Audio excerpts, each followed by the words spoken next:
تین نوجوان ملک سے باہر سفر پر گئے اور وہاں انہیں 75ویں منزل پر کمرہ ملا اور وہاں ٹھہرے۔ انہیں عمارت کی انتظامیہ نے باخبر کیا کہ یہاں کے نظام کے مطابق رات 10 بجے کے بعد لفٹ کے دروازے بند کیے جاتے ہیں، لہٰذا کوشش کریں کہ 10 بجے سے پہلے واپس آئیں، کیونکہ اگر دروازے بند ہو گئے تو لفٹ کھلوانا ناممکن ہے۔ پہلے دن وہ تینوں سیر و سیاحت کو نکلے اور 10 بجے سے پہلے واپس لوٹے، مگر دوسرے دن لیٹ ہو گئے۔ اب لفٹ کے دروازے بند ہو چکے تھے۔ ان تینوں کو اب کوئی راہ نظر نہ آئی کہ کیسے اپنے کمرے تک پہنچے، جبکہ کمرہ 75 منزل پر تھا اور سیڑھیوں کے علاوہ کوئی دوسرا راستہ نہیں تھا۔ ان میں سے ایک نے کہا کہ یہ سیڑھیاں ایسے چڑھتے ہوئے ہم تھک جائیں گے۔ میرے پاس ایک تجویز ہے کہ اس طویل راستے میں ہم باری باری ایک دوسرے کو قصے سناتے چلتے ہیں۔ 25ویں منزل تک کچھ قصے میں سناؤں گا، اس کے بعد 25ویں منزل تک دوسرا ساتھی سنائے گا اور پھر آخری 25 منزل تک تیسرا سنائے گا۔ اسی طرح تھکاوٹ کا زیادہ احساس نہیں ہوگا اور راستہ بھی کٹ جائے گا۔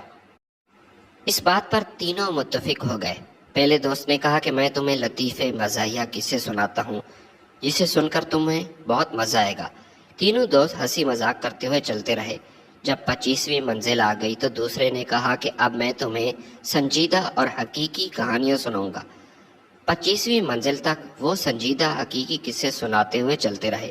جب 50 منزل پوری ہو گئی تو تیسرے ساتھی نے کہا کہ میں تمہیں کچھ غمگین دکھ بھرے قصے سناؤں گا۔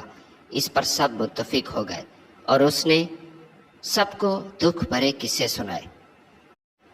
تینوں تھک ہار کر جب دروازے تک پہنچے تو تیسرے ساتھی نے کہا کہ میری زندگی کا سب سے بڑا غم بھرا قصہ یہ ہے کہ ہم کمرے کی چابی نیچے استقبالیہ پر چھوڑ آئے۔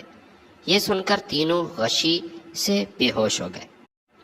اگر سوچا جائے تو ہم لوگ بھی اپنی زندگی کے 25 سال ہنسی مذاق کھیل کود میں گزار دیتے ہیں، باقی 25 سال شادی، بچے، رزق کی تلاش، نوکری جیسی سنجیدہ زندگی میں پھنسے رہتے ہیں، اور جب 50 سال پورے ہو جاتے ہیں تو زندگی کے باقی ایام بڑھاپے کی مشکلات، بیماریوں، ہاسپٹل کے چکر، بچوں کے غم اور ایسی ہزار مصیبتوں میں گزار دیتے ہیں۔ یہاں تک کہ جب موت کے دروازے پر پہنچتے ہیں تو ہمیں یاد آتا ہے کہ چابی تو ہم ساتھ لانا بھول گئے، رب کی رضا کی چابی، جس کے بغیر یہ سارا سفر بے معنی اور پچھتاوے بھرا ہے۔ اس لیے موت کے دروازے تک پہنچنے سے پہلے چابی سنبھال لیں۔ ہم میں سے اکثر لوگوں کی یہی غلط فہمی ہے کہ ابھی زندگی پڑی ہے، بڑھاپے میں عبادات وغیرہ کر لیں گے، مگر زندگی کا تو ایک پل کا بھی بھروسہ نہیں۔ ہم میں سے ہر ایک کو اپنے آپ سے یہ سوال کرنا چاہیے کہ اگر اچانک رب کی طرف سے بلاوا آ جائے تو کیا ہم اس قابل ہیں کہ اس ذات کا سامنا کر سکیں؟ یقیناً کسی کے پاس بھی اس سوال کا جواب نہیں، کیونکہ ہم سب غفلت کی نیند سو رہے ہیں، اور نیند اتنی زیادہ گہری ہے کہ ابھی جاگنے کی کوئی امید نہیں، اور جب انسان اس غفلت کی نیند سے بیدار ہوگا تب ہاتھ سے وقت نکل چکا ہوگا۔